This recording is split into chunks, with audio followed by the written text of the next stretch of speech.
tem piorado? Você tem melhorado como cristão ou tem piorado nos últimos anos? Se você fizer uma avaliação da sua vida cristã nos últimos anos, avançou, melhorou ou piorou? As últimas obras são mais do que a primeira. Pastor da igreja de Tiatira. Olha que como característica desse líder. Veja, ele tinha obras, ele tinha amor, ele tinha serviço, ele tinha fé, ele tinha paciência, ele avançava. Foi o elogio de Jesus para aquele pastor, para aquela igreja. Agora vem a repreensão. Olha o mas, esse mas faz diferença. Primeiro Jesus elogiou, eu conheço. Jesus elogiou. Jesus não começou a carta repreendendo, ele começou a carta elogiando. Olha a estratégia, olha como Jesus agiu. Elogio. É importante o elogio. É importante o elogio. Agora o elogio no momento certo. Não confunda elogio com bajulação. Tem diferença. Elogio é uma coisa, bajulação é outra. E tem como eu conhecer? Tem. Tem como eu diferenciar elogio e bajulação? Tem. Como é que eu diferencio elogio e bajulação? Vou lhe mostrar alguma coisa. Elogio, ele é sincero, ele é no momento certo e ele é em conta-gotas. Bajulação é fora de hora, não é o momento para elogiar e estar elogiando. Isso é bajulação. E não é em conta-gotas. É aquela cachoeira, como a gente diz na linguagem popular, é aquela lambança. Não é o momento de elogiar, não é o contexto, mas ele está elogiando. Cuidado, e tem líderes que gostam disso. Se alimentam de bajulação. Por isso que o pastor tem que ter o quê? Discernimento. Isso é elogio, isso é bajulação. Isso é bajulação, isso é elogio. Isso é discernimento. Isto é comunhão com Deus, isto é o Espírito Santo. Ele diferencia o que é elogio do que é bajulação. Então Jesus elogiou aquela igreja, aquele pastor, mostrou as qualidades, mas o elogio também, em determinados momentos, deve dar lugar para repreensão, se houver necessidade. Repreensão. A repreensão também é sinônimo de que ama. De que ama. O pai corrige o seu filho. Diz lá na carta aos Hebreus. Então, a repreensão. A repreensão. Qual é a repreensão que Jesus traz para aquela igreja? Veja o versículo 20. Mas tenho contra ti, olha a palavra contra ti, o tolerares que Jezabel, mulher que se diz, profetiza. Jesus repreende agora.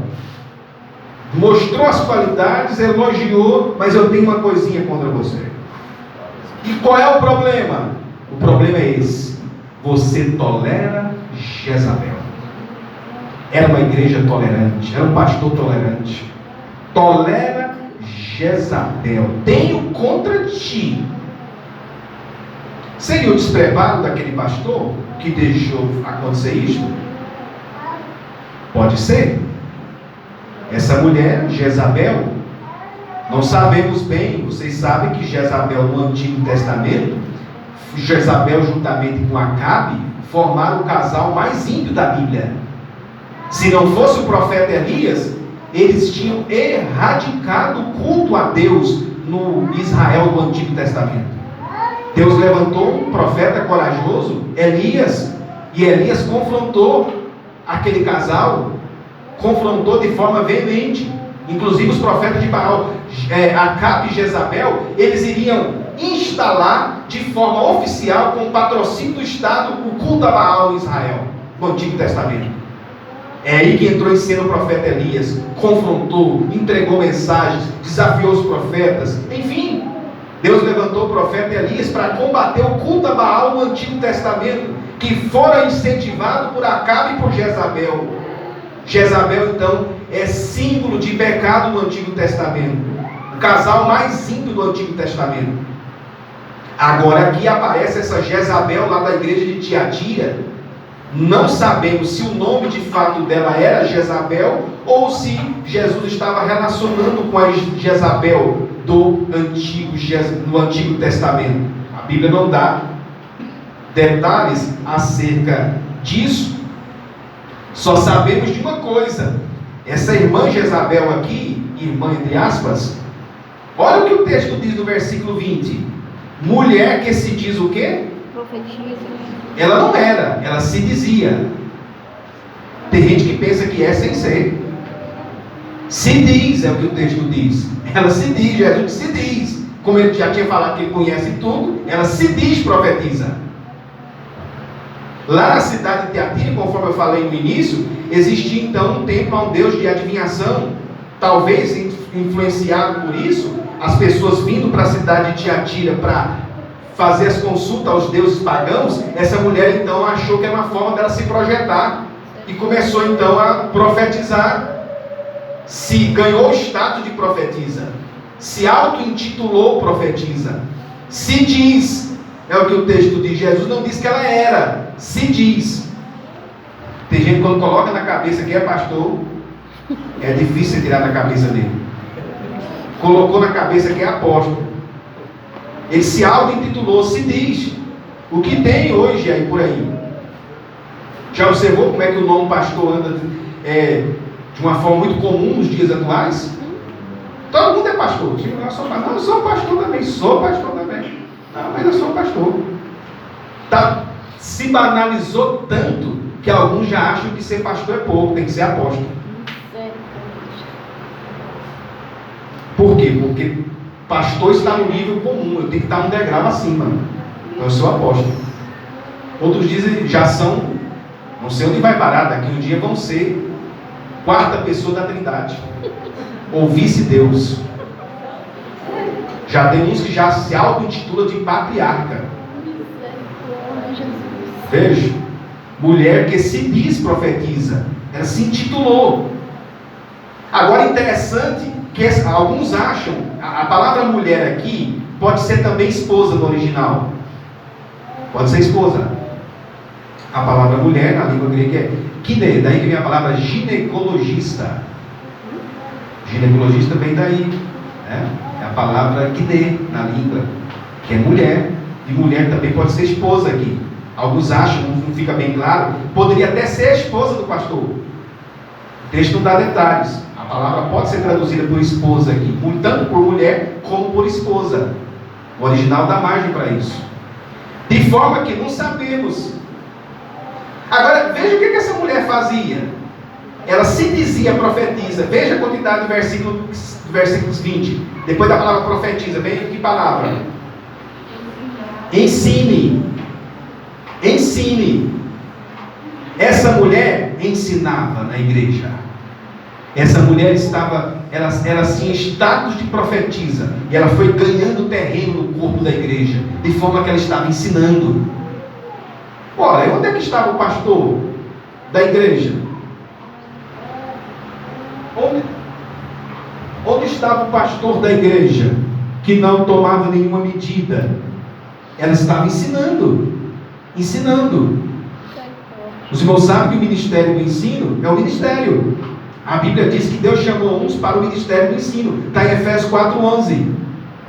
É um dom, é o ministério que Deus usa para a edificação da igreja. Está lá em Efésios 4:11. E essa mulher se dizia profetiza e ganhou status e o texto diz que ela ensinava. E o pastor não tomava nenhuma medida. Ensine. Agora a continuidade do versículo diz assim: e engane os meus servos. O ensino dessa mulher era pernicioso. Ela ensinava e ela enganava os meus servos, é o que o texto diz. Era um ensino pernicioso. O ensino é coisa séria. O ensino é coisa séria. Pessoas não se preocupam. O ensino bíblico, a doutrina bíblica correta. Engane os meus servos.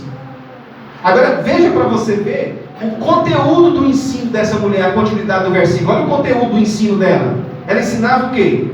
Para que se prostituam e comam dos sacrifícios da idolatria. Ela ensinava a prostituição na igreja. Veja, para que se prostituam.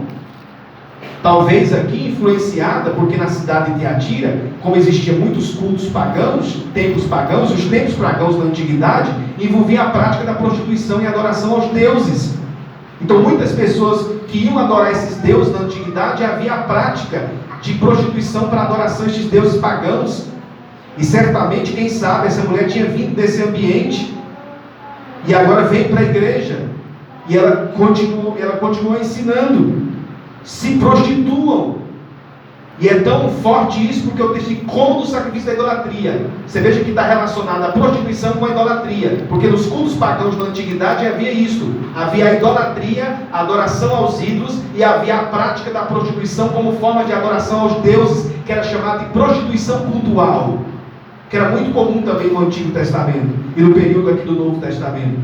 Então o texto diz que ela ensinava os servos de Deus a se prostituir e comer dos sacrifícios da idolatria. É o que o texto diz.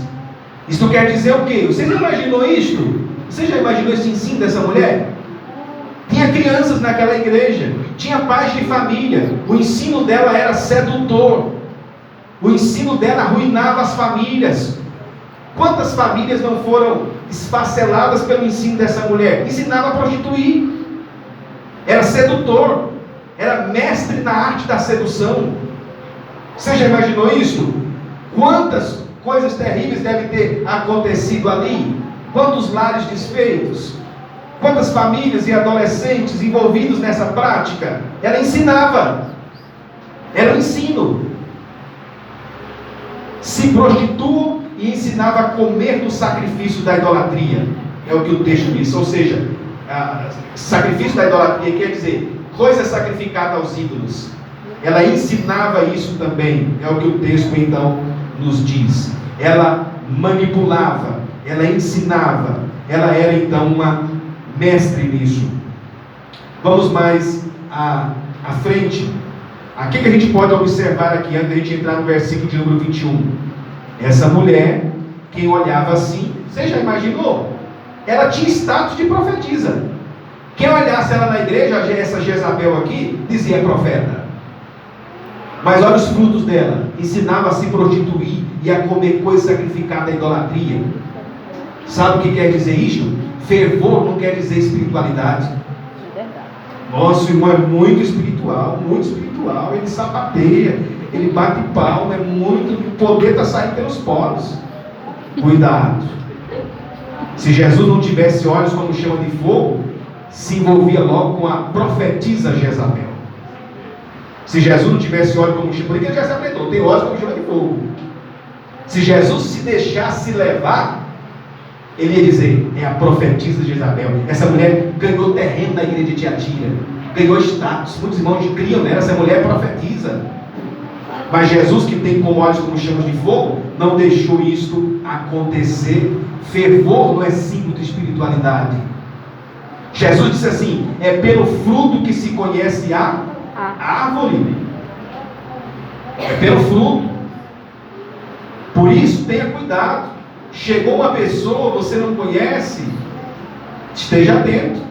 Ah, mas ele falou muita coisa, ele pulou, ele sapateou, ele revelou. Tenha cuidado, observe os frutos. Observe os frutos, dê tempo ao tempo. Vamos ver os frutos. Não se vá levando por isso não. Tem gente que chega aventureiro, com mala nas costas e já leva para casa. Se falou meia dúzia de língua estranha e sapateou, não, é certo e deu, vou levar para dormir lá em casa. Cuidado. Se observa pelo fruto. Você já observou isso? Chega aventureiro de mal nas costas, se falou meia dúzia de língua estranha, o irmão já leva para casa. É homem de Deus. Se for falar assim, vamos fazer uma oração aqui. Aí alguns irmãos vêm para esse aventureiro que ele nunca viu orar por ele. Mas o irmão que ele conhece tem 20 anos, nunca deu escândalo, tem uma vida íntegra, mas ele não confia de orar por ele. Esse irmão é incrédulo. Esse irmão, a oração dele é fraca. Forte é a oração. Não existe oração fraca e forte. Por quê? Porque a oração é feita em nome de Jesus. Se eu disser oração fraca, então estou querendo dizer que Jesus é fraco. Porque a oração é feita em nome de Jesus. Ou seja, a força da oração e a fraqueza não está em mim. Está no nome da pessoa que eu oro. Aleluia. Se eu oro em nome de Jesus, então a oração sempre é forte. Veja,